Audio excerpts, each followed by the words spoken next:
And how? Because you've been doing some research on your screenplay, weren't you, Ian? Or you would? Did you say you would restructure No, the story? it's never ending, the research. There's historical facts you just have to get right.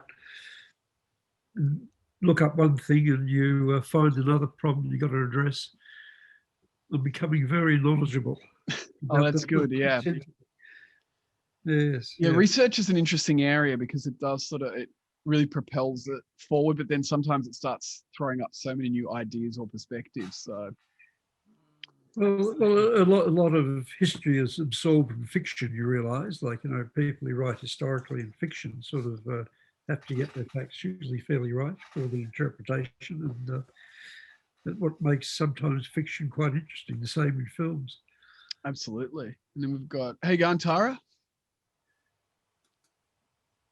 Oops. Have you ever seen me? Have I ever been able to? No, we've heard you in other ones. We haven't seen you. Are you in California from memory? Or Yeah, I'm in Los Angeles. Mm-hmm. Oh, okay. You still got fires going there, or? We were just talking about that the other day. I think there's still a little bit, but I think it's mostly contained. You can still see a little haze, but you can't smell the smoke quite so much. Okay. It was where our cars were covered with ash, and so that's when they're pretty bad. But yeah, it seems to be under control now. Oh, good. And is that which part of LA are you in exactly? I am towards like Glendale, so a little farther east, and there was a bunch of fires that were kind of close to us too. Oh, okay. Yeah, they were all over. It was pretty terrible. And now Colorado has a huge fire. Oh, okay. Yeah. Yeah, it just seems to be the season. It's kind of Australia and America just swing between whose turn it is to have, well, we call them bushfires here, but I think you call them wildfires, don't you? Yeah, we do. Yeah. Okay, so I'm just having a look. So a couple more people trying to get in, but they're struggling. So we might give them, we'll just give them one more minute and then. How's your writing going, Lara?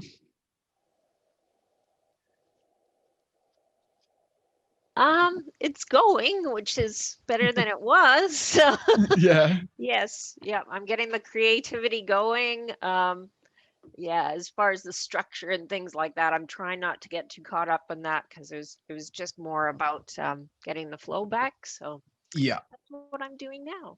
Yeah. Good. Yeah, part of it is that rhythm, just kind of committing and getting into it and actually creating that habit. Yeah. So I'm writing every morning before I work. So. Oh, great. Yeah. Every morning, good commit. And you're still writing on the same script you've been talking about, or is it a new? It's along the same idea, but I've got a few different ideas, I guess, and I'm just trying to explore where I've got the right material, I guess. Mm-hmm. Yeah. Oh, yeah. Good. Yeah. Okay, well, we'll jump into it. So one person's just, I think it's on their end, isn't connecting. So we'll go with it. So thanks for tuning in again. For those, actually, I think all of you might, except maybe Vipin, have attended the previous webinars I've done. So we know the normal thing, where I'll just be going through some sort of content. And if there's any questions, just hold off for the end of that section. There'll be question and answer at the end. Also, I've put the group chat up in on the right side of the screen. So if there is a question, also you can pop it in there. So as usual, we'll go through, it's probably going to be about half hour to 45 minutes content and then some questions. So the main reason I decided to run this session is since I'd sent the email out about the Screenplay Method the mentorship writing program, and I've been doing, and a few of you have been on them already, 30-minute information calls with questions and answers about that. And one of the questions that had come up a lot, which is stage 6 in the mentorship, which is about getting your screenplay out there. So to producers, screenplay competitions, literary agents. And the part that I was explaining to people who are focusing on that is that the program isn't just about sort of teaching you how to write and me mentoring you through that process. It's about how you get it out there. And importantly, what are those things where a producer will say no or pass on that screenplay? And this happens quite a lot. And there's sort of a saying in the industry, there's 100 reasons for a producer to say no, and you just want to get less and less of those reasons in your screenplay. So I mean, and I could run 5 webinars on all of these fatal errors. There's a lot out there. So we're just going to focus on a couple of main ones today. And these are ones that, really will make a big difference in your project. And it's really important to know that these mistakes, they're really common, but they're understandable, because a lot of film schools, like I wasn't taught any of these when I was at film school. And a lot of screenwriting books don't cover them because they're just focused a bit more on craft rather than technical aspects. And I pretty much had to learn all these as sort of real world problems. And I do look back, when I was starting out as a writer, and I kind of cringe at some of the stuff that ended up in my screenplays that I sent on to producers. So again, they're understandable. So we're here to kind of learn what some of those are. And that's how we take that big step forward in our projects. So, and most importantly, what we want to be doing is just getting rid of those fatal errors before it goes out. So yeah, this will give you sort of a big advantage or step up, because these are things I'm reading, every week when screenplays are coming to me or people I'm working with. So we just want to get you up onto that next level. You're not making those errors. So some of the points we're looking at are going to be technical, and some of them are craft based. And a couple of people would have encountered those who've done my online screenwriting course or a part of the 1 Step-A-Day screenwriting course as well. So we'll be doubling up on some of those, but it's always good to reiterate those points.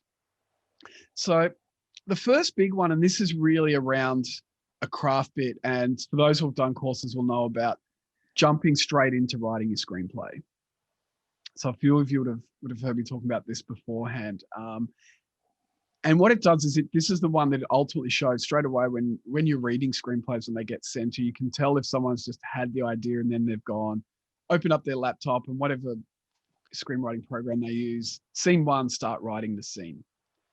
And so what happens is the story just starts to meander, or there's no real story. It's just sort of drifting between ideas, scenes that are not connected, and there's no real build in the screenplay. And this is something I stress a lot in those courses. It's like working out what your story is, then writing your screenplay. So you don't want to be jumping straight into that process. The second one, and this is one that sort of surprises people a lot, but is really important. And this is knowing what your market is for your project, for your screenplay. And this is one of the things that film schools do not teach, but it's really important, is when you're writing a screenplay, obviously you've got that passion and desire to tell that story. But what you have to know is what your market is. Now, not exactly, it's great if you do, but at the start, you want to think about, where is my project aimed at? Because there's lots of different markets out there. And those markets, that includes just partly who's the audience. Is this a film that's aimed at 35 to 55-year-old females? Or is this predominantly the market for, if it's a horror film, the market is 15 to 30-year-olds. So partly it's knowing that market, but also, is this something that is intended now is it for streaming services? Is it theatrical release? So, people kind of writers think, getting your film at the cinema is sort of the ultimate, but that's just one angle. Most films that are made never will get to the big screen. And now the streaming services replaced, us in the group are a bit older, will know when it was, the DVD market. And there's that whole straight to DVD film. So, when you go into a DVD or even a video store back earlier than that, there are all those films that you see all these films and you go, I've never ever heard of them. They never went to the cinema. And those are specifically made for the DVD market, which is now the online streaming market. And that will affect how the project is going to be pitched, written, and produced. And the other part might just be which parts of the world you're aiming your project at. So, for example, for those who know that I'm directing a horror film at the moment, the market we know for that in part is targeted at Southeast Asian markets, because it's a ghost horror and we know they're very popular in that market. So we're specifically targeting at that audience and that market when we write and pitch the screenplay. And these are the kind of things also, what's interesting is, and I'm not sure if you had, meetings with producers, some of them will ask this in a first meeting, even in a first conversation, what's your market for the film? And this is what kind of throws you the first time when you're like, oh, hang on. I just got this great idea that I'm really passionate about, and you're going to love this scene in the moment. They'll be like, who are you pitching it at? So it's knowing that in advance will really help with those meetings and actually your project. So third one, and this is a small one, but really common, which is the character names you have in your screenplay all sound the same, or they're a similar length. So for example, if you've got 3 characters in your film and they're called John, Jack, and Jim, and then you're going to be by page, introduction of John on page 1. And this happens a lot, or variations, or they're all sort of 4-letter names. And so you read it and you go, page 1, Jim comes screeching around in his car, out the front of a house. He gets up, starts slamming on the door. Jack comes out waving, a sword at him. And then 4 pages later, we get Jim introduced. And then at page 15, you're like, hang on, was he the guy who came in the car? Was he on the door? So you just get these moments. So I've really got to go, what's really distinct and different names that you'll get in your screenplay? And again, what's coming, you're thinking from always, when it goes out, producers and readers, they're reading a lot of stuff. So they've got a lot going in their mind to remember. If you just make that, any of these things that make it easier for remember, straight away they go, John, that's the protagonist, and then if it's going to be someone else that, might be, Terry, or might even go for something longer like that. So we're not going to mix those 2 characters up. The next one is, and it's connected to characters as well. And this is the descriptions of characters are too long. So with a screenplay, we want them to be, when you introduce the character, generally just sort of a sentence description of them. So we get a bit of an idea about what they look like, so it might be, if we introduce a detective character, and let's say, he's Detective Johnny Backlund, seasoned detective who's investigated as many cases as hamburgers he's eaten. So we kind of go, this is an old fat detective, for example. So we just want that little description. What a really common error is that it's almost a paragraph, and it's getting into all of these aspects that are backstory of the character. And we want that to emerge in the story. Some will say, Detective Backlund, and he started in the force when he was 18 and he did this and that and etc. And we're getting onto all these other areas that we don't need, and it just starts to get distracting because we're not writing a novel. Instead, is it a fresh-faced rookie, seasoned professional? Might be something like, you read these good descriptions. I love when you put in things like, they're always wearing an ill-fitting suit, or really sharp dress, a detective that always looks like they're going out to, to a black tie dinner or something like that. So just get these descriptions. So we don't want really long, here's the backstory of my character. Often it should be just, 1 or 2 sentences, and just have a confidence when you've done that character development work. And I know a few of you have done the character webinar that I ran a while ago. And certainly in the courses, we focus heavily on this. Once you've got your backstory and your character development, have that confidence, it'll come through in the script. So you don't need to right at the start go, I need to lay out everything about this character.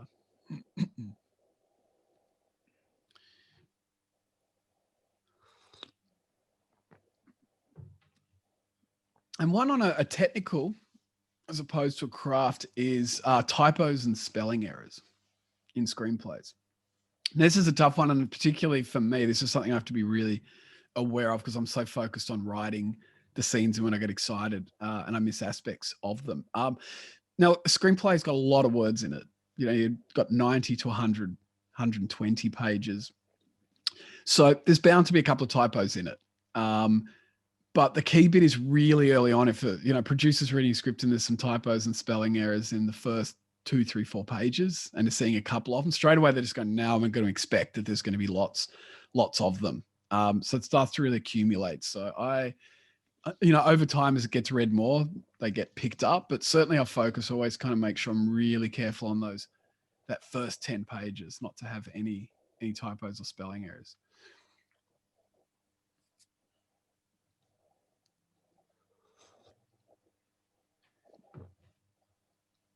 Okay. Next one is putting music in your screenplay. And I actually had this on a screenplay I was doing feedback with last week. So you don't want to be putting music cues. So we see two things pop up. So someone's writing a screenplay and there's a piece of music they really like. So just say, you know, it's Michael Jackson's Thriller. So they'll put in there, you know, playing in the background is Michael Jackson's Thriller.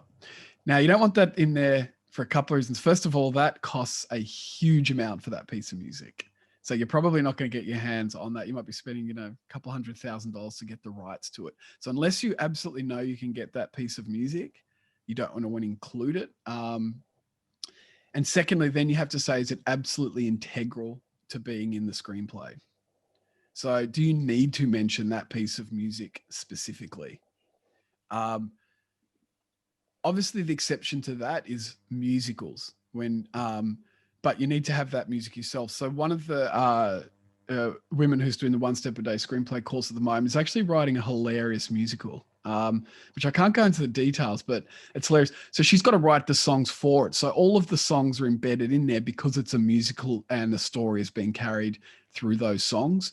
But we're not just looking for this, I want this song playing or over the top of, you know, I was listening the other day, you know, Beastie Boys Sabotage, which is such, you know, this rocking tune. You don't want to go, oh, we got a car chase and Beastie Boys Sabotage is playing over the top of it. The other example, I had this actually in a script a couple of weeks ago, where people put in not what the specific music is, but the music cue to build what's happening in the scene. So they might say that, you know, as she gets out of the car and it's dark, and as she's walking to her house, your music builds and it starts to get scary. So we don't want to have that. We're just going to know from that scene or the way the description is written that it's scary or tense. So we don't want to be writing what that emotional music content is.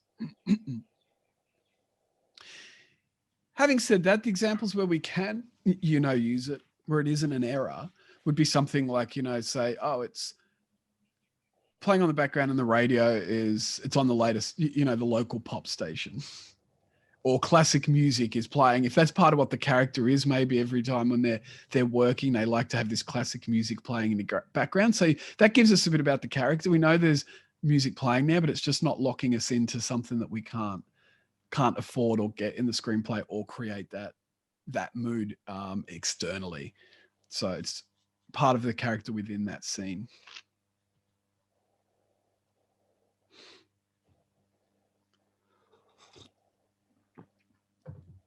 This also just comes down to sometimes people don't realize how much music actually costs that exists on established songs. And that's why if you've noticed, sometimes you'll see a trailer to a film and it'll have a piece of music in it, but that music, you know, it might be a really popular song, won't be in the film itself because they only were able to pay to have, say, 10 seconds of it on the trailer.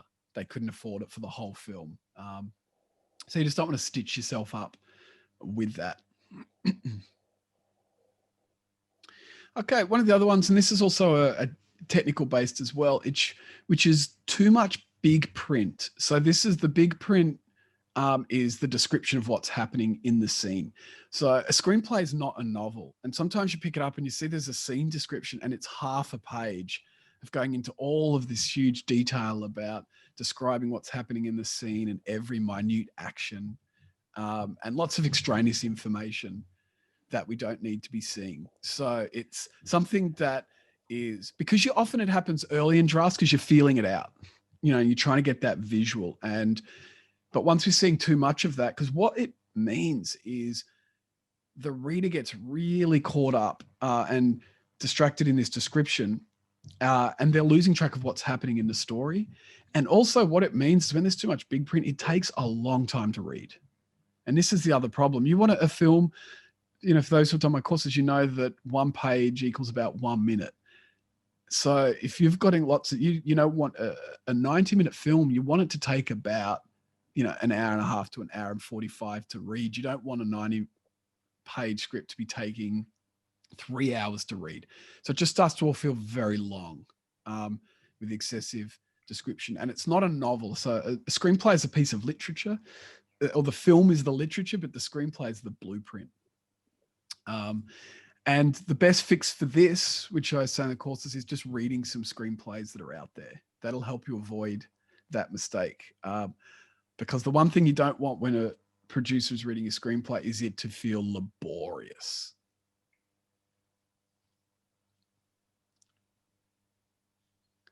And a similar problem on that is also, which is too much dialogue. And I think a couple of you here at the dialogue webinar I ran about, I think it was about 3 or 4 weeks ago, perhaps. So I won't go into those details, but I'll put a link, or I'll send to you for those who haven't seen it, that webinar, which will talk about dialogue specifically. But really good screenplays are a balance between this big print description, what's physically happening in the scene, and the amount of dialogue. So sometimes, you know, I know I do this when something gets sent to me to do feedback on a screenplay, and particularly as a director, when I get sent stuff, you're just having a flick through and you kind of go, oh, you know, is there 7 pages of dialogue straight? You know, and 99% of writers can't pull that off. You know, it's a Woody Allen screenplay, but most of the time it's just going, the dialogue is, there's just too much in there. And the balance is out. So sometimes you go, is there too much description, but I just said the big print, or is there too much dialogue? And really good screenplays, when you read them, have this balance between physically describing what's in the scene and the right amount of dialogue in them. Obviously, you're going to have some scenes that are longer dialogue driven and others that are more visual, but it's just really finding that balance, that we're not, you know, if you write a 90-page screenplay and 65 pages of it is dialogue, majority of the time that's just going to be, there's too much dialogue in there. And the other part on the dialogue, and this is one that really hurts screenplays, which is that it's just poorly written dialogue or cliched.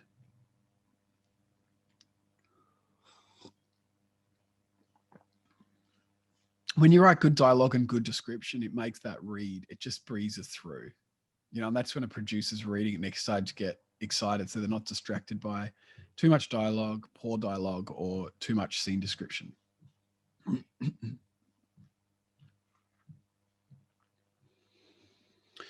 And connected to this, and this is one of the other, you know, this is a really fatal error that pops up, and that is that it's directing actors on the page.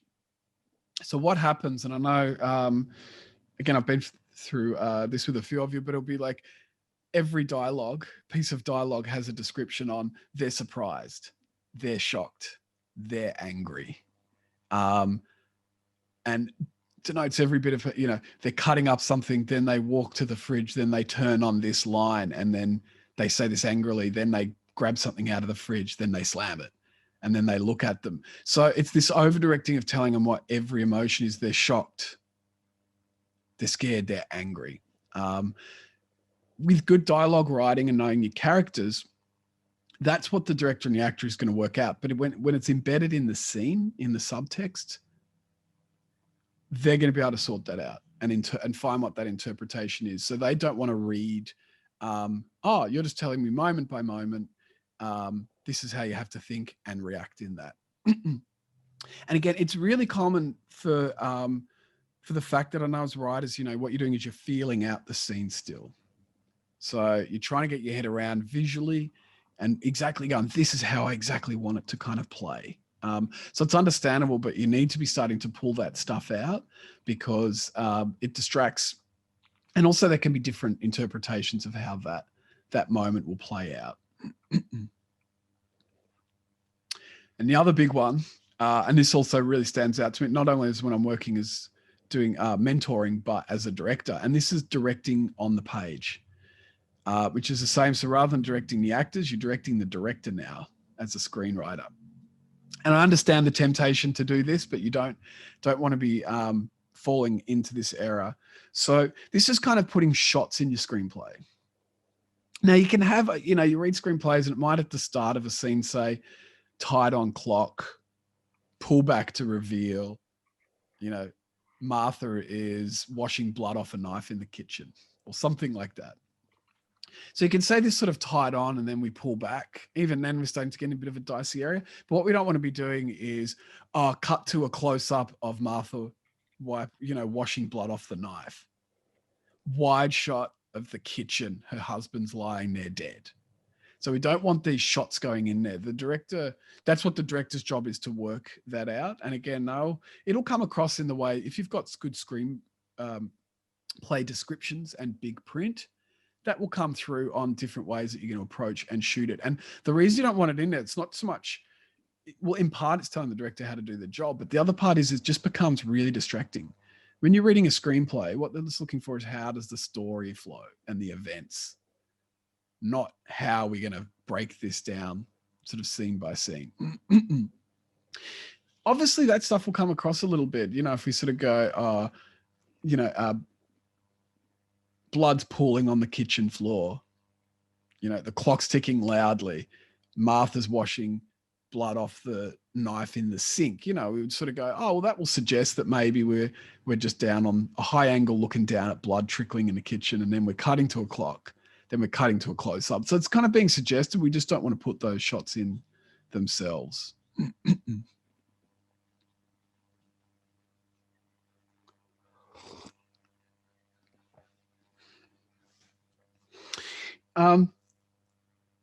Another really common we're seeing a lot, which is there's too many characters and they don't have defined roles in the story. So when I go through and I'm writing stuff, my goal and my feedback as well is always, what's the minimum amount of characters I require in this story? Go through into a count, you go, there's 15. Can I tell the story with 12 characters? So again, this becomes, we've got more to keep track of. And when they're not needed in the story, it takes the story from the different areas. It's distracting. It's more to keep track of. And also when they don't have a clearly defined role, we're starting to go, what's this about? What are they here for? And if their role isn't defined, as you're reading through the screenplay, you're waiting for their role to be defined. And if that isn't defined at a point, then it's like, oh, what do we need them for? And this is one that I had on with the project I'm mentoring a writer on now, which is an awesome little war film. I love it. It's such a cool idea. And in that it's a very contained screenplay. And we just kind of went through and we're like, okay, who are all the key characters we need? And it just came out that there was sort of 3 that weren't playing a function in that story. And we just kind of went, this is still going to work without them. And now we're going to be able to focus on those that are left and getting rid of those. And then it also frees you up as a writer not to have to deal with as many characters and that development. It's better to have 8 or 9 really good, functional, important, well-developed characters than having another 3 or 4 that are just floating around.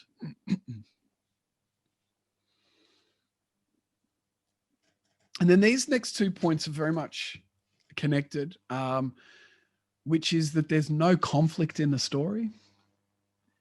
And I know all of you, I always rattle on about conflict. So conflict is drama.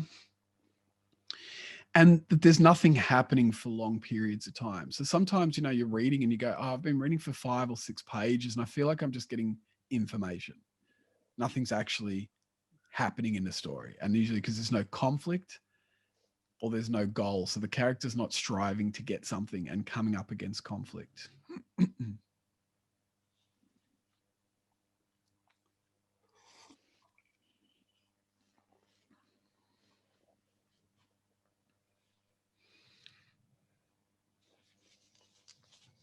Okay, what's the next one? And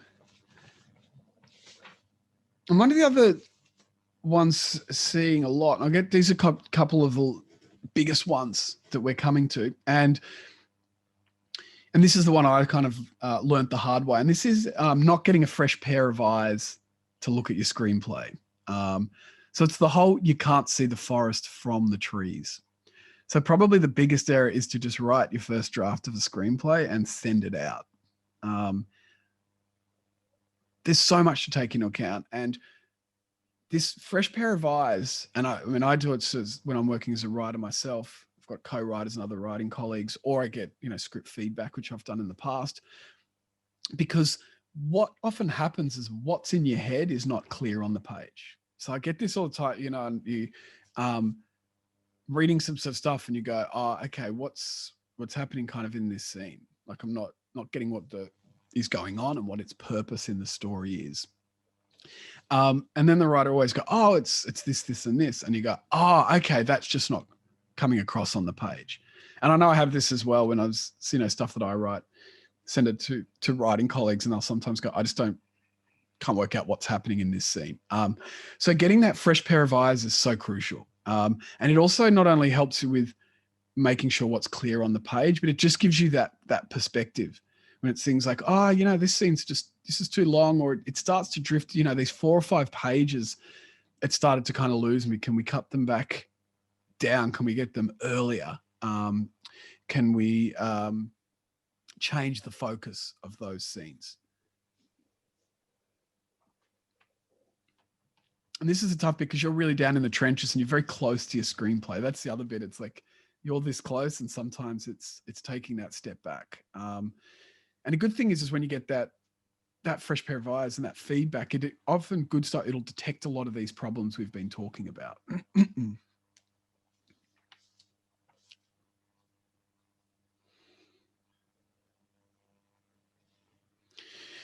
Okay, and the last one we're going to get into, which is this is a really big one, and this will kill your script on page 1. So this is when producers will just throw it across their office or throw it in the bin, and they're done from page 1, and that is correct formatting. So this is, you know, something I stress a lot in the courses. Your screenplay needs to be correctly formatted. There's no way around this. And again, it depends who's reading it. So when I'm reading for feedback or part of courses or mentoring, my job is to go through and point that out and correct and help. If I'm reading it as a director, I'm not interested. And for many reasons. So partly it's just that the writer hasn't taken the time or the care to learn the format. And it's very confusing to read. And a screenplay is a professional document. So if it's not formatted correctly, it's hard to see what the flow of the scene is like. You can't gauge the length of the screenplay. So as you know, 1 page equals 1 minute. If it's not set out correctly, then it's really hard to say, am I reading a script that goes for 60 minutes or does it go for 3 hours? And also it's just, there's a whole lot of information in that formatting about time of day, where it's occurring, what's the dialogue stuff, what is the big print stuff, that we're reading to gauge how it's going to be made and what's happening. So when we see these really bad screenwriting errors on the formatting errors on page 1, then you know it's going to be like that for the rest of the script. And you just go, we're not dealing with a writer who's, you know, professional enough to address that. Now, as those know that what reading other screenplays is really good for learning formatting, but also there's different formatting programs out there. So that will really help you, but it's getting this feedback as well and getting someone with that fresh pair of eyes that can really help detect what those are, because some of them are just, they're very simple fixes. In fact, most of them are simple. It's just being aware of what they are.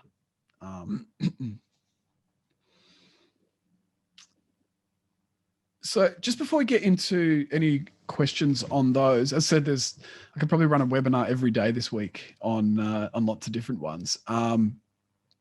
So a few of you have sent emails and questions around the mentorship program. So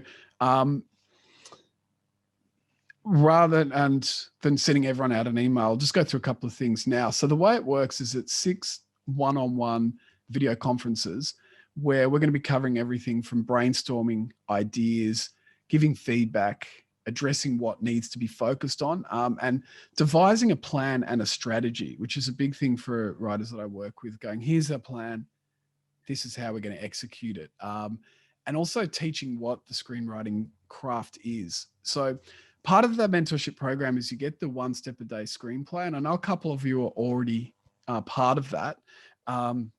So that would actually be deducted from the overall product, but that will just give you the 22 videos that take you step by step through the entire process. So the idea is you're meeting with me for these video conferences, and then you'll be going off to do work, and you can keep referencing and watching these 22 videos that are part of the program. And you also, on top of that, get two times 3-page feedback report. So during that process, I'll be reading the screenplay, giving you those feedback notes on the report, and they will set up your process for writing the next drafts or the guidance through that process. And that's that fresh pair of eyes as well. So on that, as a bonus for everyone who's attended today, for the next 48 hours, we've got a deal, which is you'll receive an extra hour of video conference mentoring, and the 3-page reports will be my longer reports, which will be 4-page reports. So I'll just be able to give you a bit more detail and information. So I can send you an email of that afterwards. But if you're interested, the next part of that process, which I offer to everyone, is we do a 30-minute video conference to go through and talk a little bit about the project, and then really tailor what specifically you need for your mentoring, because for each person, I've found there's different requirements. So that 30-minute call, which is, free, no obligation call, we go through all of those things and then work out what's the strategy and taking it from there. So hopefully that answers the questions on that. Was there any questions relating to that or any of the stuff I've just been talking about? You mean in the actual webinar or the mentorship program? Both of them. So I know a few of you have emailed me on webinar questions, but I'm happy to re-answer them, or stuff on the webinar content. Yeah, just going back to what you're saying about characters, having too many characters, I see that quite often you'll have one scene characters who can say a lot about the script, which means that if you take, say, a series like The Lander, that Swedish detective thing. I haven't seen it, but yeah. Right in, they have the major theme, then they have a single story in each episode. Yep. And they'll put a lot of characters in who set a scene. And in terms of what I'm doing at the moment, if you had a very popular woman in a small town, and the local brothel teacher comes around and offers her a job, she's so popular. Yeah. And she says no. Well, sort of, it says a lot about her character and sort of and the structure of the town, nature of the town. Yeah. Is that forgivable?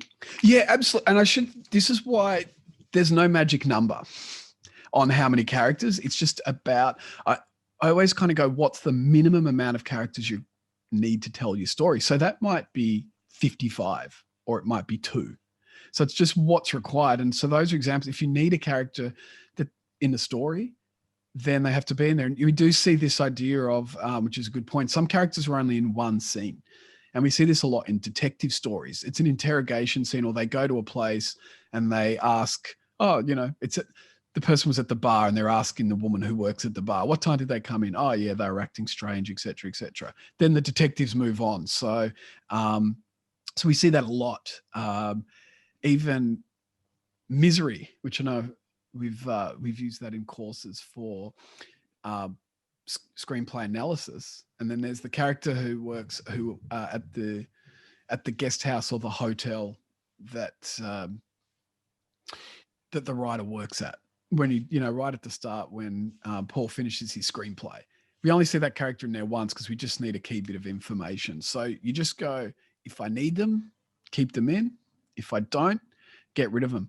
One little trick, having said that, is sometimes you might have 2 characters that are in a scene each, and there might just be an element when you go, can one of those characters play that function?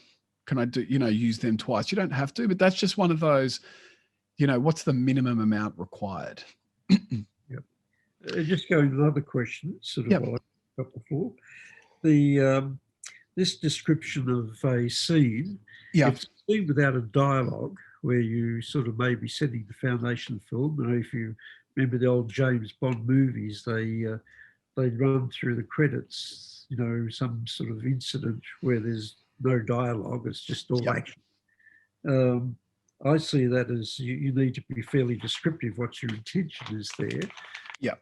Which is not exactly what you said. You said, well, you know, if you're too descriptive, you don't leave enough up to the director or whatever it may be. Yeah. So I think that there's two things on that. I was saying that if it's not leaving it up for the director, that would be more getting into just if you're really specific, saying here's every emotional moment that's happening in a scene.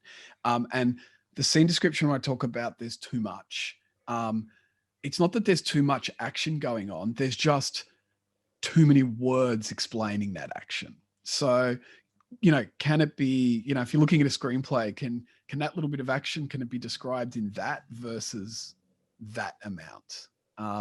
So it's just that whole thing about also when we get into redrafting your screenplay, and it's that equation that I have, which is your second draft is your first draft minus 10%.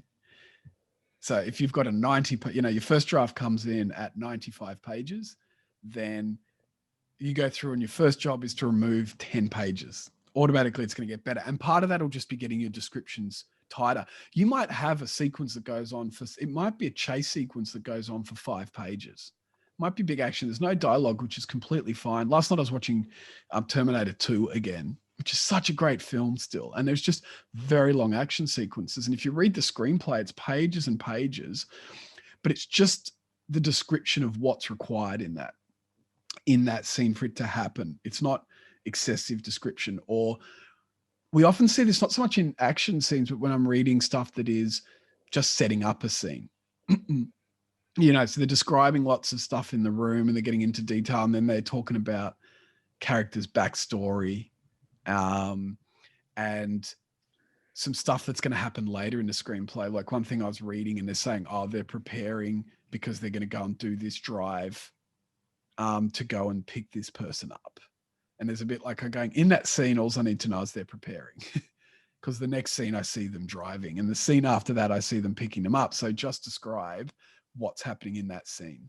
Yeah. If So that makes sense. if I've got people loading a mule pre-dawn, Yep. and for a bit of drama, I want the mule to drop a load. Yeah. Would you say that, or would you leave that up to the director's? Yeah, if you need that in there, that would have it. I would just go the way. What you wouldn't want is 3 sentences describing the mule. Oh, okay. Yeah. You know, that would be that's the difference. You know, or the hills that, you know, you just start to go, do I need to know this information? And this is where reading screenplays is really handy, because you do see ones, you know, Raiders of the Lost Ark is a terrific screenplay to read. Lots of description that, because it's the long action scene, but when you read it, you go, oh, what's in this on the page is what we see on screen. There isn't all of this other stuff about Indy's backstory. You know, it describes how he looks. We hear his hat, you know, his fedora and his whip and his gun, because we need all of that kind of stuff. We don't need to know where he bought the gun from. Or how long he's had the fedora, for example. So any other questions on any of that? When you had talked about your market and marketing to streaming services, is like what sort of things do you have to keep in mind when you would be looking at that market? Yeah, that's a really important bit. What you have to do is research if you're going for a specific streaming service, what they're after and what their process is. So, and some of it you might not know which one you're going for. It might just generally be going, are we looking for to release in a theater, or is this something that I'm just looking to go on, you know, to be released on a streaming service? So there's a few out there, and it varies what they're looking for. So your main part is just really researching what that specific one is looking for. So Stan in Australia at the moment, they're after Australian TV series. So I know we're talking more about films, but they're also investing in film stuff as well. So that's where you would pitch. I wouldn't necessarily, for example, don't take this as advice as such, but you know, I wouldn't necessarily go, oh, well, here's a film that's set in Ecuador that has no Australian content. they just might not be looking for that kind of thing. And they would actually say that on their website or something? Or some of them where? around, they'll be on either parts on websites, or they'll have press releases that go out. So if you hunt around online, there'll be call outs. So they're saying, oh, we're looking for this sort of thing. Or part of it's just knowing, I mean, how a film ultimately will be cast will affect that. So it's just knowing, it's just saying it might be like, this is something I'm not aiming for a theatrical release. But the other thing that's so much in streaming is cable networks in particular. And this is, big in other parts of the world. But as Tara will probably be able to tell, in America, you have these cable stream networks that are there's just like the women's network, and most of what, it's like the movie of the week thing that was really big for, before streaming came along. And movie of the weeks were always female leads because they were played during the daytime. And so there's all these films none of us have ever heard of, none of us ever seen, none of us know exist, but they've hit this market which they're specifically going for. So you're hunting around on that. Now we have the Up channel and Hallmark. Yeah, Hallmark. It used to be Lifetime movies for women, and then they changed the station to Lifetime, and they took away the women. But now they just keep the women, and they're all killers. So I don't know how that. all of them. But they're competing with those shows like Snapped, which are always the women that lose their mind and hurt somebody too. There's a very weird group that want to watch women lose their mind and kill everybody. And yeah. So if you're looking for a protagonist that really is gonna, it's a woman who's killing everybody. I think it was Bill Burr, the comedian, was talking about Snapped, and he's like, he doesn't want his wife watches it, and she's just like, is this like she's getting ideas and inspiration? Be worried if she's taking notes. That's the one you want to watch out for. But Hallmark channel. I mean, it's very specifically. I have a friend who's a producer, and they just did the production company is Mar Vista, and they just produced a Hallmark movie. And that's the thing, is it's a channel, but it has various producers. There's a particular guy who's like the king of Hallmark movies. Larry Levinson is the producer and the production company. So there's a couple places that when you are watching those movies, you can find out who they are, and then those companies and sort of track, because it's not just like a company making Hallmark movies sort of thing. Correct. Yeah, there's a bunch. Yeah, that's a really good point. And they'll be because Hallmark, I mean, every year they've got their Christmas films and specials. So, if you're going to be writing a Christmas special, so people will sit down and go, that's the area I want to work in, and I know I'm going for a Hallmark area. And the thing is when it's pitched to that network or any of the production companies that deal with it, they'll know from the one-line pitch whether they're going to be at least reading, like, I'll read that and I go, no, that's not for us. If you send to Hallmark, this is they're my guilty pleasure. I've seen them all. It's the only thing I can watch with my whole family. Even my son and my husband will all of a sudden find themselves sitting down. Well, did she end up with the guy? I'm like, every time. Like, what? Yeah. Yes. The ex-boyfriend, she's back with him. Like, it's not like there's a formula. There's definitely a formula. And it's a little different than screenwriting. Like overall, they have it because it's also still TV. It fits within the 2 hours, but there's a really strange rush that I always want to like fix at the end of every movie, where they literally leave 6 to 7 minutes for the entire tie up. It's not like a third act. It's like it drags kind of in the middle, and you're just and then the last 7 minutes, and then there's a kiss, and we're out. And so it's a little different of a thing. So you also have to know, you have to watch some of them to know, like, if you're going to write for that particular thing, that they don't want a long drawn out epilogue at the end. They want to kiss and get on the road, and that's it. So it's a little different, but I think that helps to know who you're writing for. A lot of the movies right now didn't know they were going to go to Apple, or didn't know they were going to go to streaming. So there's also like, the movie with Tom Hanks, Greyhound would have been epic on the big screen, because it's all digitally done and there's not one drop of water in it, and it's a war movie that takes place in the ocean. It's incredible, and I'd still like to see it on the big screen, but it was beautiful on Netflix or whatever it was, Disney. I can't remember what channel, but it was beautiful. So they're all making moves right now, and so you almost have to like plan for a streamer, but like, could it be on the big screen too, and then like add a little production value? I don't know. it's a little tricky right now. Yeah, absolutely. And there is that one where they're picking up stuff that is existing. You know, they'll put it out there when, you know, what Netflix or someone is looking for at this stage, and things that are already being made. You know, they'll go from the big screen onto streaming services. It's just some will have a very target or specific. For example, on what's very popular at the moment on Netflix is they're picking up a lot of Asian ghost horror films, as we've been looking at. Like if you go on there from Indonesia, there's about 8 or 9 alone just from Indonesia. My husband's gonna think I'm gonna start doing Snapped if I start looking for Indonesian Asian horror films and I start adding that to our list. So yeah, no, they're great like that. They're really but again, it's knowing what that market is, you know, and who you're playing for on that. And stuff like, what was the film Slumdog Millionaire? I remember when I was watching that, Vikrant, and right at the end, I don't know if you've seen it, but right at the end, because, you know, it's very much aimed at a Western audience, but it's an Indian film as well. And they just put that sort of Bollywood dance number right at the end of the film. And I'm like, it just played totally to your market, which is good. And I mean, you know, if you're doing a film in India and a Vikrant, a Bollywood one, you know that it's got to have those, you know, that market is looking for these bits. That's how they attract that market, you know, with the music, because music sells the film before even it gets released out in the theaters.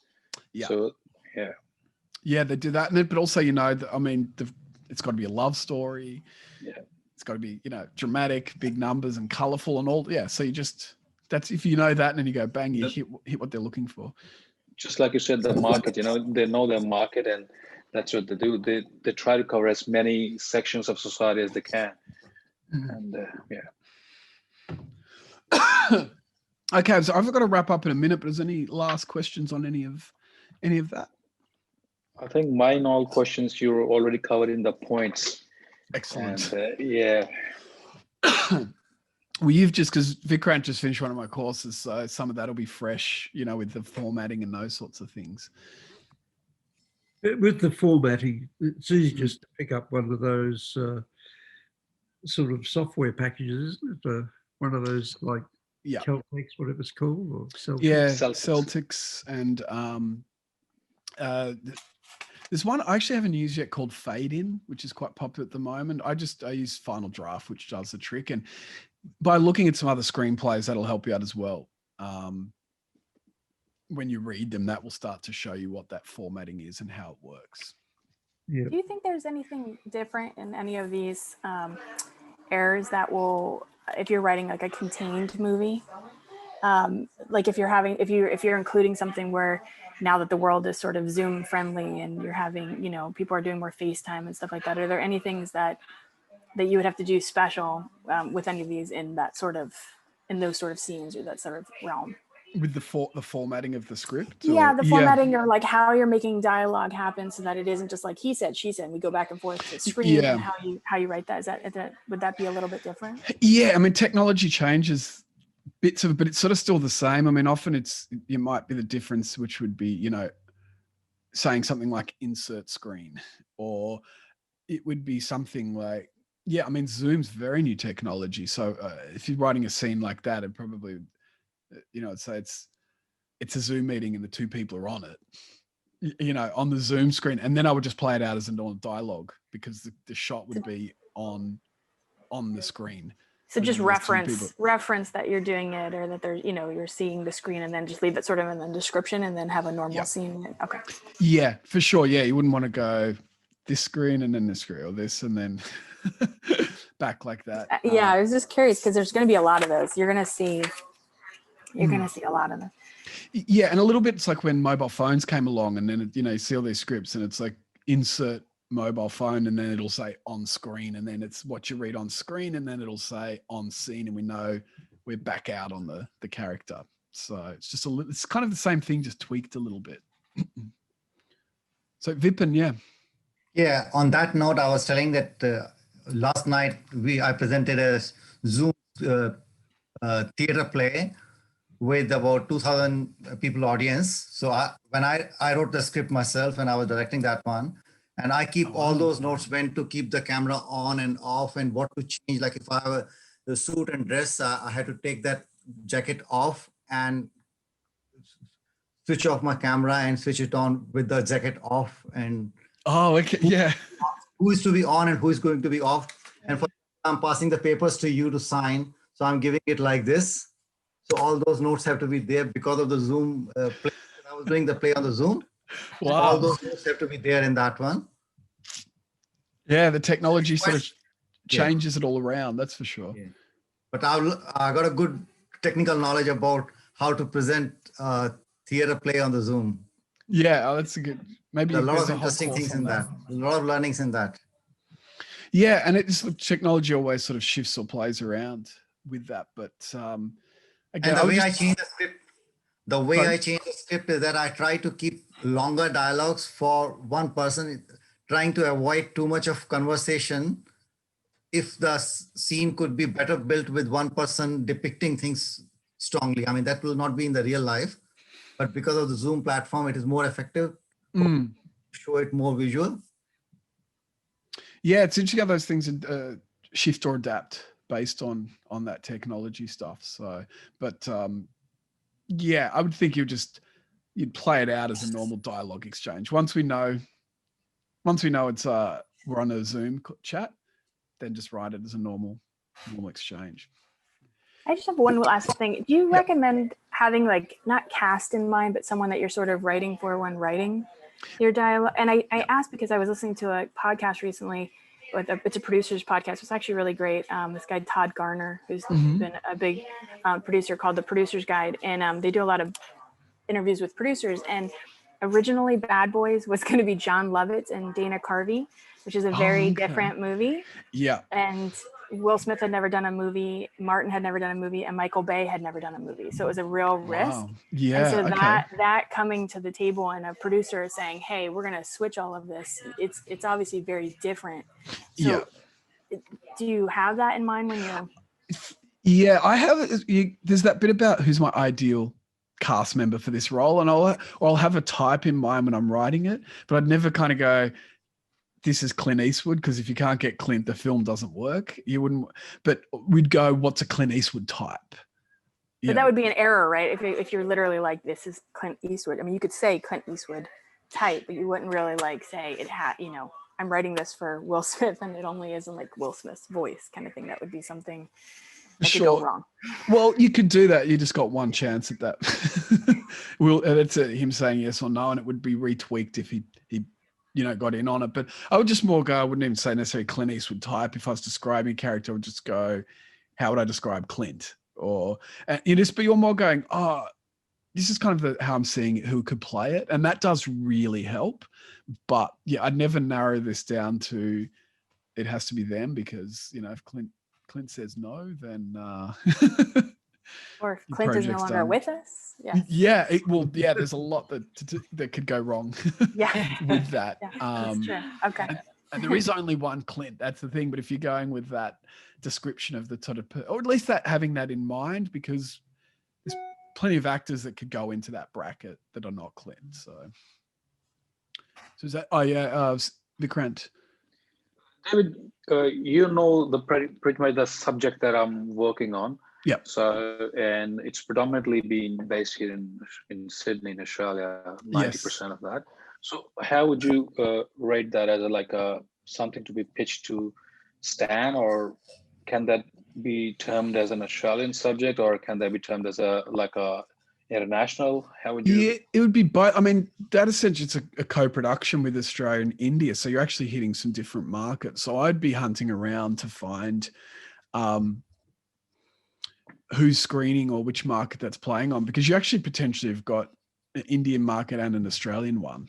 I'd have to have a bit more of a think about what I wouldn't want to give advice right now of who that would be specifically, but that would be something that I know the funding bodies have put money in Australia, have put some government funding into Australia and Indian co-productions. But where that screens you, you've got both options. That's the initial thing I would say, is you've got options in each country. Yeah, because I've seen this thing on the YouTube. There was a Pakistani a drama, was about like 7 or 8 different women with their all different like backgrounds and struggling, and they all meet up on the train. And that was funded by Australian human rights or something like that. And there was all those women were from Pakistan. So that was like, there's a women who face like domestic violence and all those persecution and stuff. So that was all like filmed in Pakistan, but it was all funded by, I think, Australian government. And that's a good example of finding where that market is, or who's going to do that. So I think it was called The Last Station. So I think, is it also possible to kind of target like 2 different streaming platforms, OTTs? So, or do you have to like just give your product to only one company? I mean, they'll only purchase one that they're dealing with. It'd just be more, you're going, just sort of saying, is this one I'm more kind of pitching at? Again, it don't always want to have your eggs in one basket. So you kind of go, well, here's my different options. This is really one I'm aiming at. Or just at a point with the horror film I'm doing, we just know what our market is. We know if it doesn't matter which streaming service would pick it up. We just know with the market on the age, which parts of the world we want to hit, those sorts of things. So that's one bit. And whether it was Netflix or Amazon or whoever, they would find the audience within that. Sometimes the other bit, it's just like going, sometimes films are made for the market is film festivals. So you see these films that don't actually get cinema release. They don't go out very widely, but the thing is they're made for certain types of film festivals just to get interest in the director. They're a bit more artsy in that you see them and you go, that's just that audience. It's not going to play in the on the big screen because it won't find an audience, but it'll play at Berlin Film Festival, Melbourne Film Festival, Montreal Film Festival. So anyway, I actually have to wrap up, so I need to get into another meeting. So thank you very much for that. I'll send a follow-up email, and if there's any other questions that you have, feel free to email me whenever you want. Thank you, David. Thank you so much. We'll be in touch. Excellent. Thank you very much. Have a great day or evening. All right. Bye. Thanks.